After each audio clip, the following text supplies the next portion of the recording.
హైదరాబాద్ అనగానే ఏం గుర్తుకొస్తదిరా? చార్మినార్. చార్మినార్ అనగానే గాజులు.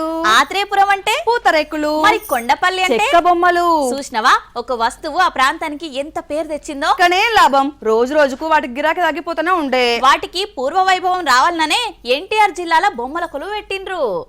ఎన్ని ప్లాస్టిక్ బొమ్మలు పక్కకు పెట్టినా ఈ కొయ్య బొమ్మలకు సరితూగగలుగుతాయా చెప్పుర్రి? ఎంత బాగున్నాయి. ప్రాణం లేని బొమ్మల జీవకళ ఉట్టిపడుతుంది. కళాకారుని నైపుణ్యం కళ్ళకు గట్టినట్టుగా కనిపిస్తున్నది. దేశ విదేశాలల్లా ఎంతో గుర్తింపున్న కొండపల్లి బొమ్మలకు ఆదరణ ఇంకింత పెంచాలని చూస్తున్నది సర్కారు. మైలవరం వేదికగా కొండపల్లి బొమ్మల కొలువు పేరిట ఈ ఉత్సవాన్ని పెద్ద ఎత్తున నిర్వహిస్తుంది. ఈ కళాఖండాలను సృష్టించిన కళాకారులతోటే స్టాల్ పెట్టించి వాళ్ళకి ఆసరైతుంది.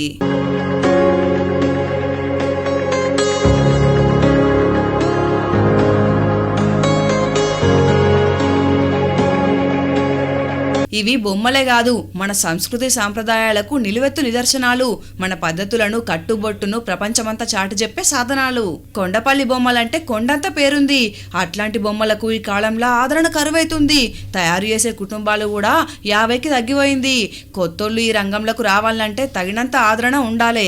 అందుకే 3 రోజుల పాటు ఈ ప్రదర్శన పెట్టి వాళ్ళకు గిరాకీ పెంచుడే కాదు, ప్రచారం కూడా చేయాలన్నది వాళ్ళ ఉద్దేశం అన్నట్టు.